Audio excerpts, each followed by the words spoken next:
lecturer in electrical, electronics, and communication. While he was working as a lecturer in Electrical, Electronics and Communication Department of the Central University of Technology, he enrolled for his PhD in Electrical Engineering and subsequently completed his doctoral degree in 2020. Post his doctorate, Dr. Ranjit was promoted to senior lecturer and part of the Center for Sustainable Smart Cities. He is a project leader of the Smart Manufacturing Research Group. Till date, he has published 24 journal articles, one book chapter, and attended 17 international conferences. He has been bestowed with the Vice Chancellor's Excellence Award twice, once in 2011 for teaching and learning, and then again in 2022 for research.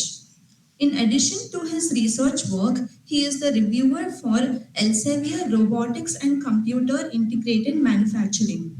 He has also been the chair of the IEEE PRASA ROBMEC conference in 2017 and TPC member for the AEEA 2016 conference and 2022 World Engineering Education Forum and the Global Engineering Deans Council Conference. He has also successfully assessed 2 international doctoral theses. He is a recipient of the National Research Foundation and a member of the Engineering Council of the South Africa and IEEE. Now coming to the topic of the webinar, Sustainable Development. What most of us would know about the particular topic is that it's a development that meets the needs of the present without compromising the ability of the future generations to meet their own needs. To build on to our limited knowledge about this topic, I would like to welcome Dr. Ranjit Baby Keriokos. It is an honor to be a part of this webinar and we're excited for what's coming. Thank you very much. Am I audible?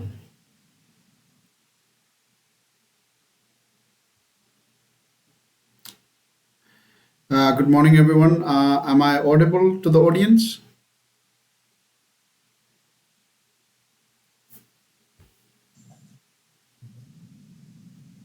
Not audible. Can you hear me now?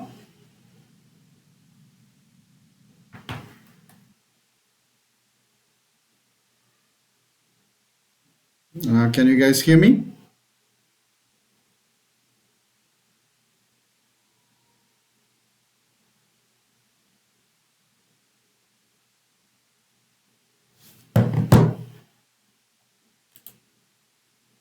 I think I'm being muted on that side. I'll need to be unmuted on the host side.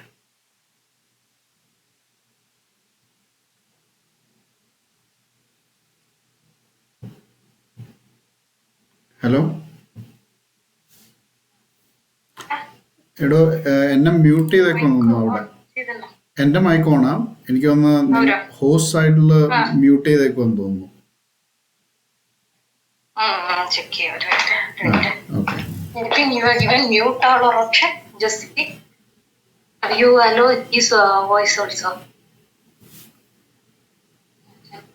because he told his mic is on.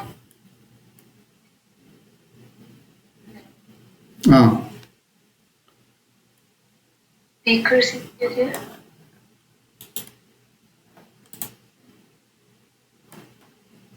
So just unmute and microphone is on. You have such. ഇപ്പൊ എന്റെ mic ഓണാ കേൾക്കാൻ One second, okay hello. Hello Audible ആണോ ചേച്ചി? Am I audible? No, not audible. Okay. ഞാൻ എന്റെ സൈഡിൽ mic on ആണ് ഞാൻ ടെസ്റ്റ് ചെയ്തത്. Maybe is there any other connection from speaker to this thing? ഇല്ല audible അല്ല. It's not audible. Okay, because എന്റെ സൈഡിൽ the mic is on, the camera is on. പക്ഷേ ഈ റൈറ്റ് ഹാൻഡ് സൈഡിൽ I can see that I'm muted. ഒരു മിനിറ്റിനൊക്കെ trouble shoot ചെയ്യാൻ തരുമോ? Okay, no problem. അല്ല muted ആയിട്ടാണ് കാണിക്കുന്നത്. It is showing like Have you muted everybody or no? That's muting ourselves. We are check 4 seconds. You see? 20 and check here. Touch and oh, how do you feel? Empty bubble support. To talk. Call come. So should I check all these things now? Ma'am, what now? See this entire thing in front. What is second attendance? കുഴപ്പമില്ലടോ.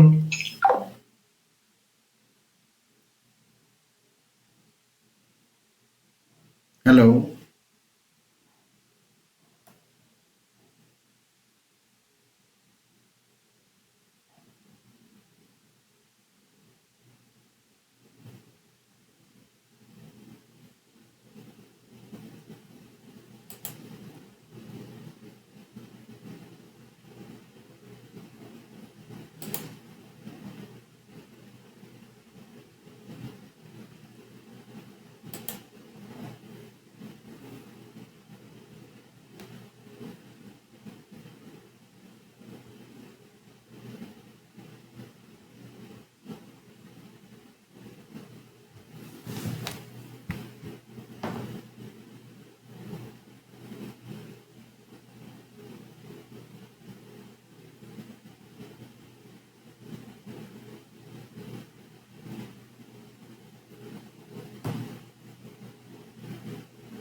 Hello.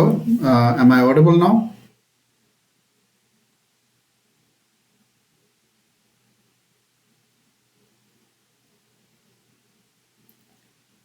Can you guys hear me?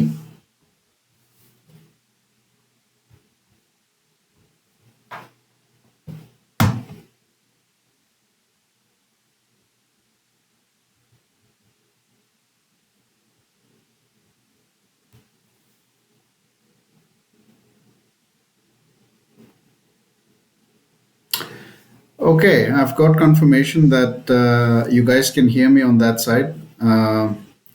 So I guess thank you very much for the introduction. It's a very nice introduction. Let me start off by thanking. Hello. I Yes, sir, you're audible. Okay, thank you very much. Sorry Right. for the inconvenience. Not a problem, not a problem. Thank you very much. Good afternoon, everyone. Hope everyone is keeping well. Thank you for this opportunity. I am greatly humbled by this opportunity. Let me go straight to my presentation. I just want to get a go ahead and ask if my presentation is visible as well.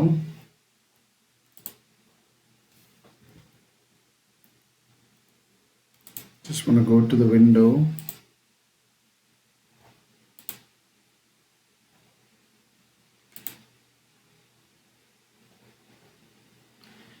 Right. I hope the presentation is visible now. Yes, sir, it's visible. Okay, thank you very much. So, as introduced, I'm Dr. Ranjit Baby Kuriakos, and I'm the project leader of the Center for Sustainable Smart Cities from the Central University of Technology in Free State, South Africa. The presentation that I'll be making to you today is titled The Role of Engineers in Achieving the Sustainable Development Goals, or the SDGs as they are called in short. So, firstly, having a look at the table of contents for today's discussion, you'll see that I'll be giving a brief intro of myself, although it's been provided by the the person who kindly introduced me. Then we'll go on to the Sustainable Development Goals. I was told that I'm speaking to a audience that is from the medical engineering department. Hence, my focus will be on medical engineering and the Sustainable Development Goal 3. Then I'll be sharing some of the projects that we are working on here in sustainable engineering. And I'm hoping to have a discussion session with the audience right towards the end. So, without further delay, let's go ahead. I'm based at Central University of Technology in Free State, that is in Bloemfontein, in South Africa. That is the judicial capital of South Africa. Our university has four faculties and close to 15,000 students. Myself, I'm in the Faculty of Engineering, Built Environment and Information Technology, and in the Department of Electrical, Electronics and Computer Systems. So, to give you a visual idea about where we are located within South Africa, you can see that we are almost central South Africa. We are very far away from the beaches. We are very far away from the deserts in Namibia as well. We are centrally located, and that red dot over there indicates where we are. A few pictures of our campus. This is the main buildings. This is the humanities faculty. This is the library building, and this is currently the building that I'm sitting in and making this presentation to you from. A bit about myself. Again, I'm a senior lecturer in the electrical engineering department. I specialize in control engineering. As a ad hoc task, I'm also a project leader in the Center for Sustainable Smart Cities. So we have research centers within a university, and the Center for Smart Sustainable Cities is one of the centers that are allocated to the engineering wing. My research focus is on smart manufacturing and industry innovation, which translates to the SDG goal number 9, which we will be discussing shortly. I am the main supervisor for one doctoral student and three master's student currently as we speak. And as the speaker rightly introduced me, I have 42 publications, 24 of which are in journal articles, one as a book chapter, and attended over 17 international conferences. Currently, six of my papers are in press or accepted waiting for publishing. These are my Google Scholar scores. I have an H index of 7 with over 150 citations. And this is a profile from my Scopus page, which shows the number of articles and their citations. But that's enough of me. Let's delve right into the topic that we are to discuss here today, and that is the Sustainable Development Goals. So, let me give you a brief introduction about the Sustainable Development Goals and the journey that it has traversed to where we are today. So, the 2030 Agenda for Sustainable Development was first adopted in 2015 by all 193 signatories to the United Nations. And this was preceded by Agenda 2021 and the Millennium Development Goals. The 2030 SDG has got 17 goals, 169 targets, and over 230 indicators which show where we are with respect to the targets. Now, it is reviewed every year by a high level political forum. The main aim of the sustainable development goals are to integrate universally and make inclusive and leave no one behind. That is the main key, or the four key agendas of the 2030 Sustainable Development Goals. Now, the period from 2020 to 2030 is defined as the decade of action, because after being adopted in 2015, and a lot of talk and dialogues have gone on for the first 5 years. They've stated that from 2020 to 2030 is the period where we need to now act and show differences to, or show the impacts of what we have done with respect to the sustainable development goals. So here are the 17 SDGs at a glance. I will go to each one of these as we move on through our presentation. However, before we start, I want to take you through to one video, a TED Talk video. You should please let me know if the video is audible. Down and eat out of that barrel. Can I please get confirmation that it is indeed audible?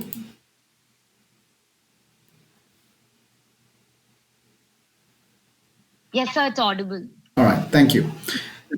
So let's listen in to what Bill Gates had to say regarding a topic on the next outbreak, which was delivered through TED Talks.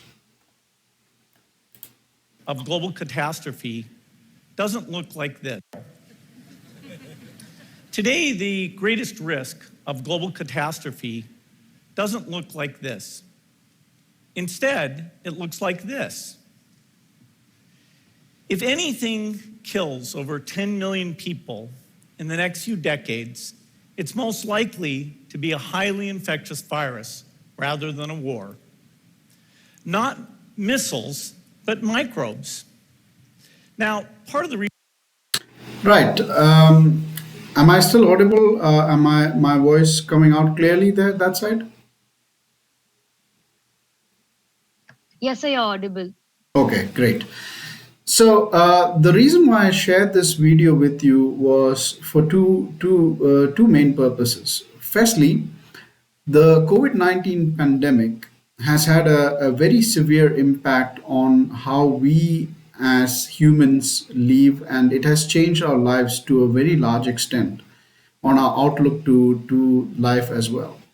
But more importantly, with respect to the Sustainable Development Goals, the COVID pandemic, as well as the current or ongoing Ukraine Russia crisis, has had a severe impact on how or when we are going to achieve these goals. But now, before we go on to those, this video was created by Bill Gates in 2014. So that means it was produced almost 5 years prior to the actual outbreak. So a lot of people would actually jokingly say that Bill Gates has got a lot of experience creating viruses ever since Windows 95. Hence, it's not anything new that he can predict a pandemic. However, this is not the case, and this is a very important lesson that we have as engineers have to do. The reasoning behind him making this speech in 2014 was as a result of decades of work that him and his former wife through the Bill and Melinda Gates Forum did in Africa, where they studied the outbreak of Ebola. And it was from data with regards to the outbreak and spread of Ebola that he was able to make a speech of this nature. So, although it might seem as prophecy in today's world, we should really understand that data and information plays a very key role in how we move forward and make decisions going into the future. Excuse me. So that being said, let's go and have a look at each of the SDGs, the 17 of the SDGs. But the way I'm going to be looking at it is I'm actually going to look at it from the goal perspective as well as where we stand today from a 2022 perspective. This will give us direction as to if we are going to achieve this target or not. So the first of the SDG goals is no poverty. So SDG goal number 1, no poverty. And the goal here is to end poverty in all its forms everywhere. Now, the first thing that stands out on that screen there is that more than 4 years of progress against poverty has been erased by the COVID 19 pandemic. So, if you look at where we are standing today in 2022, the report states that it might be a bit difficult to end poverty in all its forms. In fact, they are projecting that we will be losing. Am I still audible?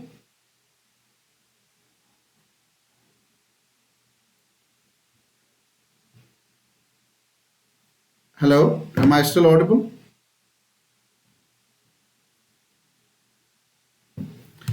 Okay, let me switch off my video.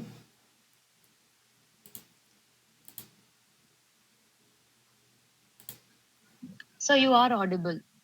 Okay, I'm just gonna switch off my video in the interest of bandwidth. I hope I'm still audible. I'll just switch off the video. Yes, sir, you are still audible. Okay. All right. Okay. Let me go back to my presentation. And can I get confirmation that my presentation is also visible? Yes, sir, it's visible. Okay. Thank you so much. Right. So as I was saying, as far as SDG Goal 1 is concerned, you'll see that by the predictions of the United Nations, you'll see that they're predicting that there will be close to 676 million people who will be living under the poverty line by by 2030 when this goal is supposed to be achieved. They also talk about the amount of working poverty that is starting to rise, right? And they say that disaster related deaths have rose almost sixfold, but this is mainly owed due to the pandemic. So this is the first SDG goal, and this is the progress, or this is where we are sitting at currently. And it is very important. We are going to look at all other 16 of the goals that are coming next in this perspective, that we are going to understand what the SDG goal is and where we are standing, because it's very important for us to know where we are standing so that we can try and make amends to improve the situation. Right. So going along to the second SDG goal, and that is zero hunger. So here we are aiming to end hunger, achieve food security, and improve nutrition and promote sustainable agriculture. So this is the aim of the second SDG goal. And here again, we see that the conflict in Ukraine and Russia, as well as the COVID 19 pandemic and climate change, have brought about vast amounts of pressure on food security around the world. They say that almost 1 in 10 people worldwide are suffering from hunger, and almost 1 in 3 people lack regular access to adequate food. This is compounded by the fact that there are soaring food prices, and this is not helped by the situation that almost a third of the grains that we consume in our day to day life is produced in these conflict affected regions. So, this is the second SDG goal, which is to introduce or to bring about zero hunger. And we can clearly see where we are standing with respect to this. Now, SDG Goal 3 is pivotal to you as medical engineering students, and this is good health and well being. So, the goal here is to ensure healthy lives and promote well being for all at all ages. Here, the one single word I think describes literally everything that can go wrong, and that is COVID 19. So here, COVID 19 is threatening decades of progress in global health. And it's infected more than 500 million people and led to 15 million deaths. If you listen to the video by Bill Gates, he said that a virus can actually kill close to 10 million people in the next decade. And if you look at what COVID 19 has done in literally 2.5 to 3 years, it's killed close to 15 million people on Earth. It's also disrupted the health services of 92% of the countries, and it has halted progress on universal health coverage. The global life expectancy has come down dramatically, as well as immunization coverage.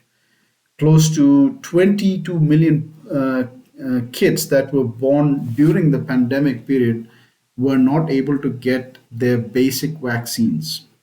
And it has also resulted in the death of close to 115,000 frontline healthcare workers.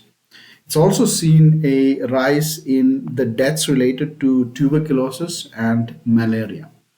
Now, in all of these, you will see that there will be a negative shade because this is a progress report and we report it as such.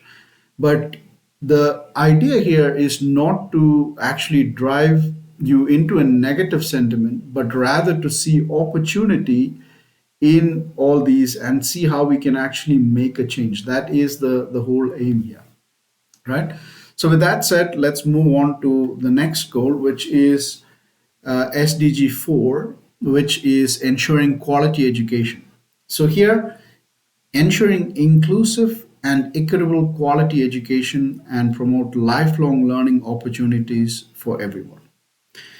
So, how many of you here? I'm not sure if I'll be able to get a response to this, but let me pose it rather as an answer. I'm certain that a majority of those who are with us today in this audience have at least spent one whole year away from face to face in person classes. Uh, can I get an affirmation of that, or is that a wrong perception on my side?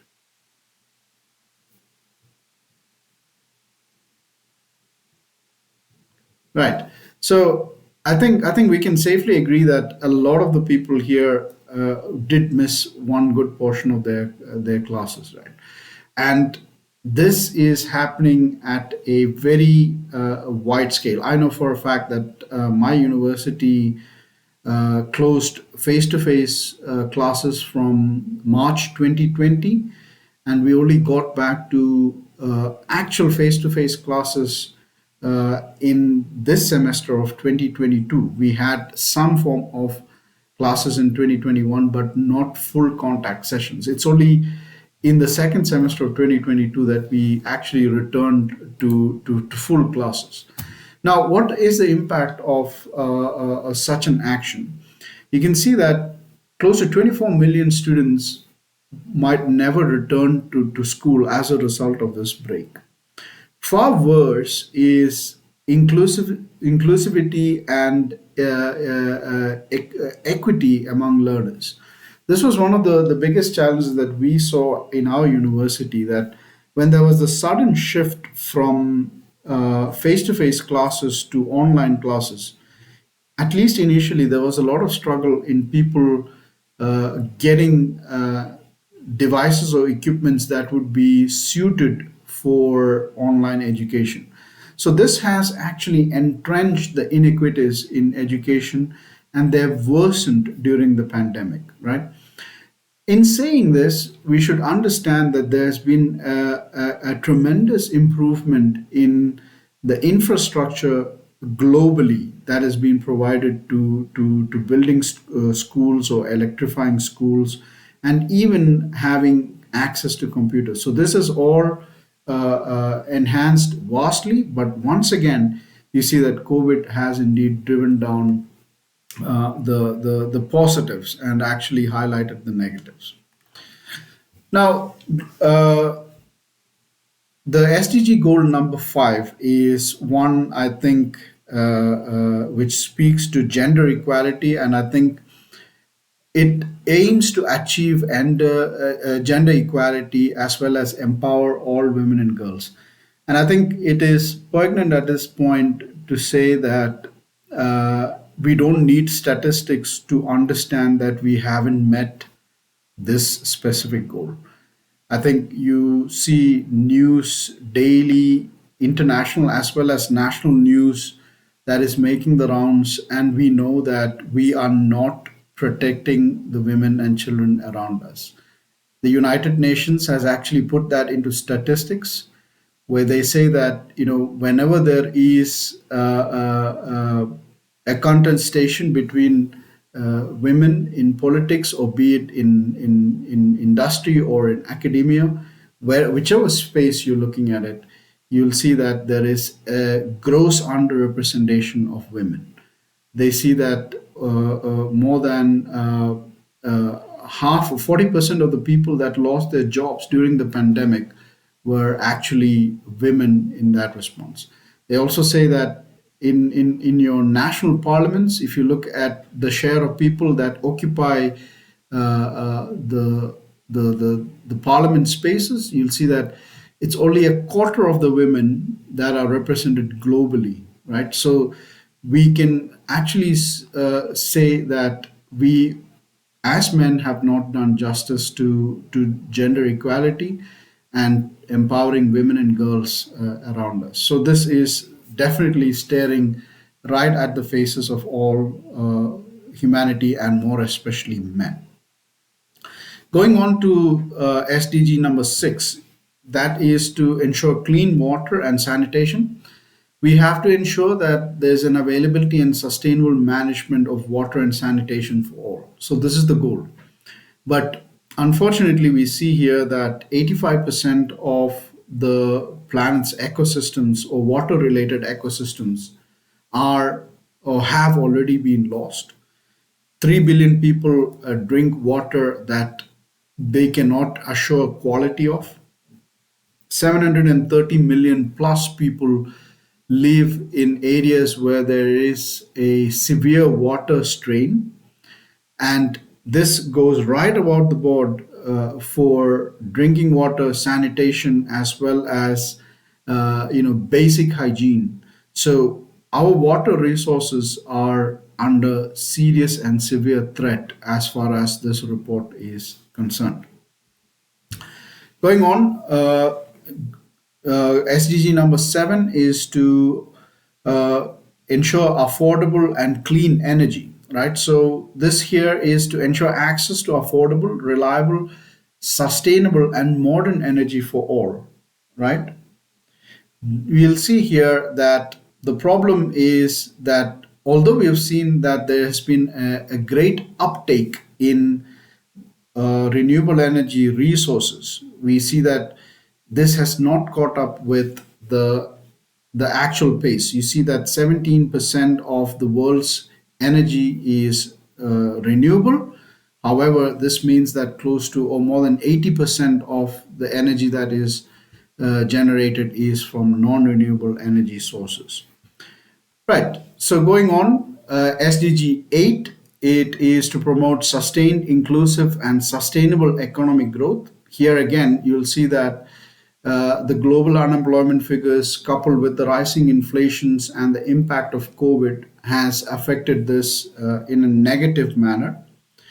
Going on to SDG number 9, global manufacturing, you'll see that here again, there has been a lot of rebound since the pandemic has occurred, but it has been now rectified, and it's seen that small scale industries are the ones that actually suffer the greatest.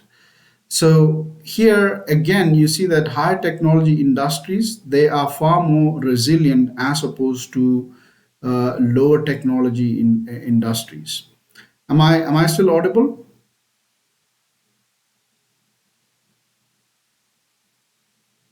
Okay, assuming that I am still audible, let's move on Yes, to sir, you're to audible. yeah. Am I audible? Yes, sir, you're audible. Okay, thank you. Right. So reducing inequality and within and among countries is SDG 10. Again, here you see that the pandemic has caused the first rise in between country income inequality.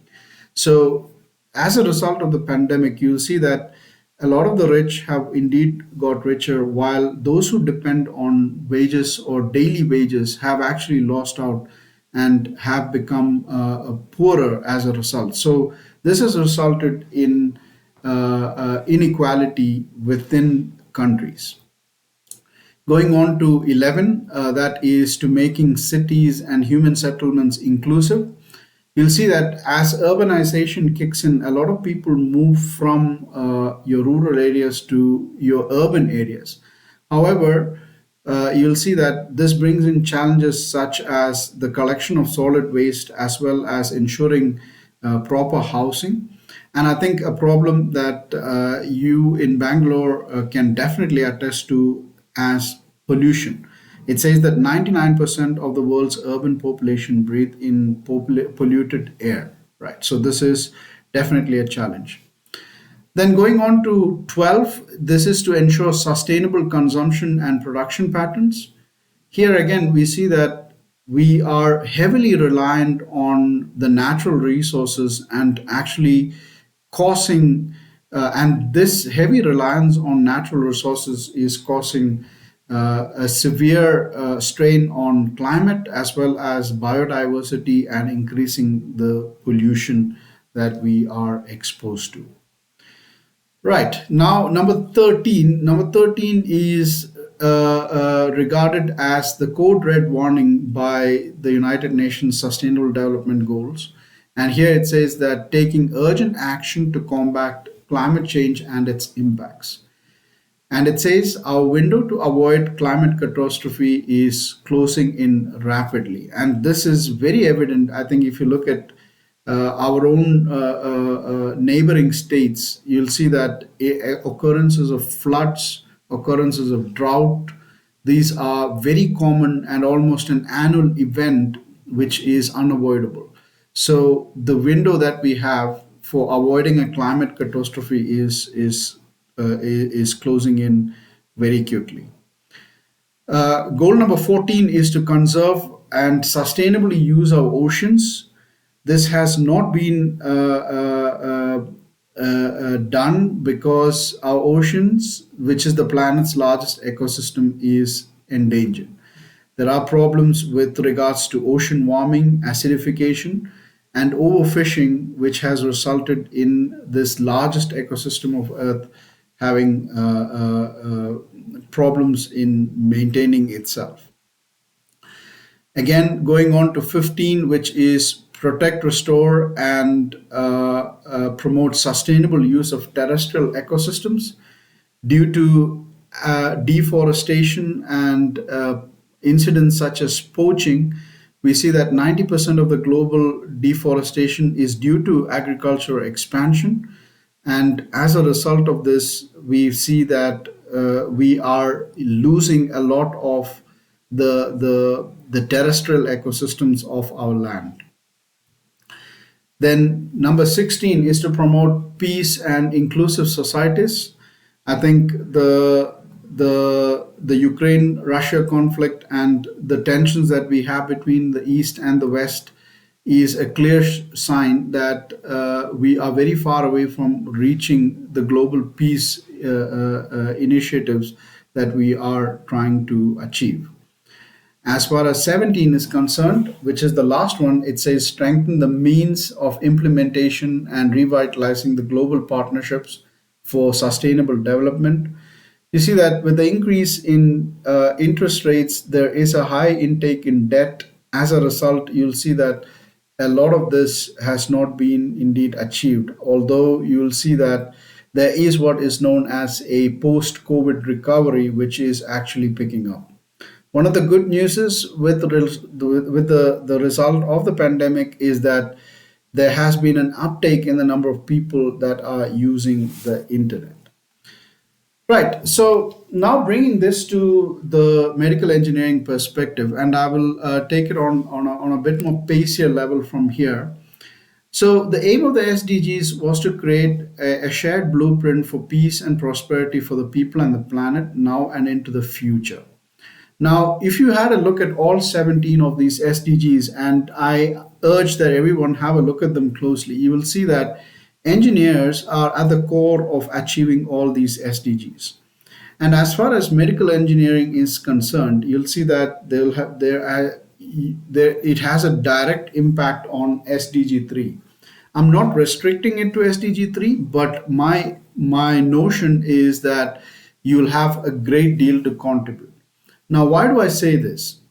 When you look at SDG 3 and what are some of the targets with respect to SDG 3, not the goal itself, but the targets, it is to create better diagnosis, better therapy, ensure that there are greater treatment planning, assessment, and rehabilitation, as well as wellness. So these are the main targets of SDG 3, and I want to now look at how we can achieve that using the syllabus that you have been given with. However, the key to ensuring that this becomes sustainable is to develop a resource dependent, region specific solution. I'll come to that slide as well. But I was given your syllabus by Dr. Jisha, and I had a look at it, and I saw that this is the fourth semester syllabus, where you would see that you have topics that are, or subjects that are directly related to these targets that the SDG 3 conforms to, such as your diagnostic instruments, therapeutic instruments, the physics of medical imaging. I'm not going to read all of them. However, I see that going on from your fourth semester all the way up to the seventh semester, you will see that a lot of the subjects that you're doing actually place you in a very good manner to make a positive impact to each and every one of the SDG goals, but more specifically to SDG 3. So I'd like to give a big shout out to the people who designed these syllabuses, as well as the people who are facilitating them, because they're actually putting you at the front of being able to make a change and achieve these goals. Now, I talked about achieving the SDG goal, SDG target, right? So, my mantra here is to think global and act local. Now, we need to identify a challenge that is within our locality. Don't, if you are from an urban area or a rural area, look at what is the greatest challenge in the form of a medical engineer that you see in your locality.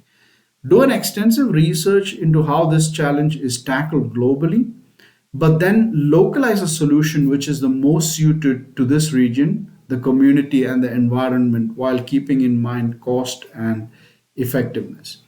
And then develop a prototype or a simulation that can actually solve this problem. The last step is to see how if we can explore the market and see if we can get a buy-in with government initiated programs like the Atmanirbhar, where you can actually ask for funding for startups. I think you have a great way of going about this. When I discuss one of my projects, I'll show you how we actually adopted one of these to get to actually conform to the SDG target. Right. So now going on to the projects that I'm busy with currently. So our research unit is aimed at producing new technology, products, or devices, or structures, or even methodology contributing towards the development of a sustainable city of the future.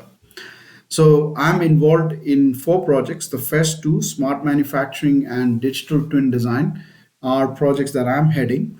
The last 2 are projects where I am acting in some capacity or the other. So now taking you through to the smart manufacturing project.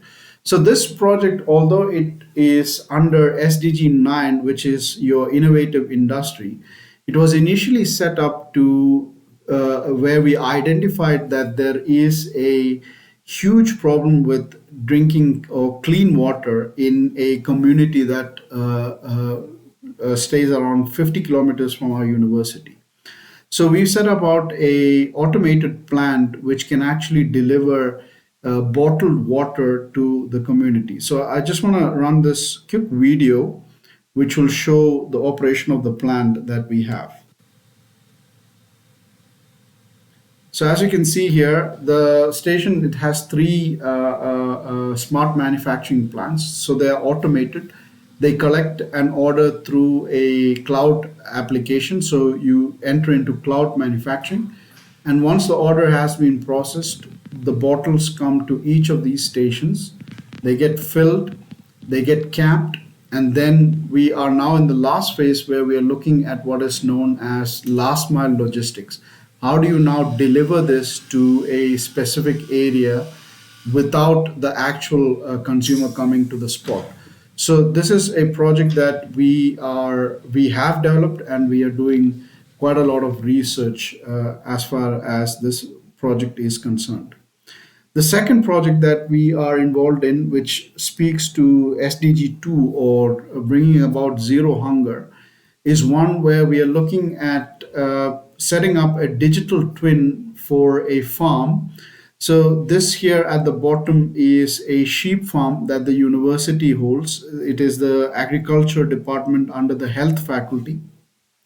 So they have pastures for these sheep, and we've developed a weather station which will transmit data from the weather station, and we'll be using that data to predict the height of the pasture, or the grass that the sheep feed on. And we will be able to predict this for the next 3 to 6 months, thereby giving a farmer the option of deciding whether he needs to stock more natural feed, or can he now let the sheep graze on the farms themselves. So this is a technique that we've developed. We are planning to see if we can roll it out to small scale farmers within the Bloemfontein community to see the impact that it has on their lives. Going on to the solar car project. So this is a project where I am a subsidiary. The project was to develop a solar car and to race it from one end of South Africa to the other end. So this is the car that we developed. It's a fully functional solar car. Uh, Unfortunately, we were not able to go the whole distance. The total distance was 1,200 kilometers. We had to stop our journey at around 400 kilometers. However, the insight that it gave us when we went there, we had competitors from the Netherlands, from Belgium, from South Korea, and a few universities from South Africa as well that competed in this competition. But the sheer fact that we were able to bring in the mechanical engineering department and the electrical engineering department to create a product such as this shows that we can actually take the lessons that we learned and bring it forward to where we are going into the future. The last of the projects that we have is a URI-DICE project. So this is a United or a European Union funded project where we are trying to see if we can bridge the gap between students that are in different parts of the world and in different vocations. So we are looking at people who are doing engineering in a master's or doctoral level and undergraduate level, and as well as in a diploma level. And we're trying to see how we can get them to do their research or their studies in renewable energy related work, and then try and see how we can actually get them employed. So you can see that there is a few universities that are involved, some from Europe as well as some from South Africa itself. I am actually a partner with the Technic School, Hochschule Ulm. It is in Germany. We are partners with them. We work with them on other projects as well. So this is a project that we are doing to bring out quality education while ensuring that the students are enlightened about SDG, in fact, about renewable energy, and seeing how they can take it forward. Right. So to conclude, the Sustainable Development Goals were set in 2015. It had 17 goals, 169 targets, and over 230 indicators. As of 2022, you'll see that many of the goals are lagging behind, right? Now, the main reasons are the COVID pandemic as well as the Ukraine Russia war. However, although I painted a very doom and gloom picture of where we are with these SDG goals, we need to understand that this gap can be seen as an opportunity, especially for engineers. And medical engineers definitely have a huge role in achieving these SDG 3 goals. And I think the very fact that your syllabus is so well designed that it tackles some of the main target points that we talked about is of benefit to you guys. Now the key for you is that each one of you, if you can actually go back and, like I said, think think about a problem that is happening in your locality and look at how you can actually tackle this on a global level and then bring it down. So the key there is to develop a resource dependent and region specific solution. This is very important because there's no point importing a solution for the United States of America and bringing that into India, because we need to see what is the context that we are going to develop our solution in. Right. So with that said, I'd like to thank you for your time. If there are any questions at this point, I would gladly answer them. I can also, yeah, if there's any questions from the panel as well as those who are with us, yes, I can go ahead and listen to them.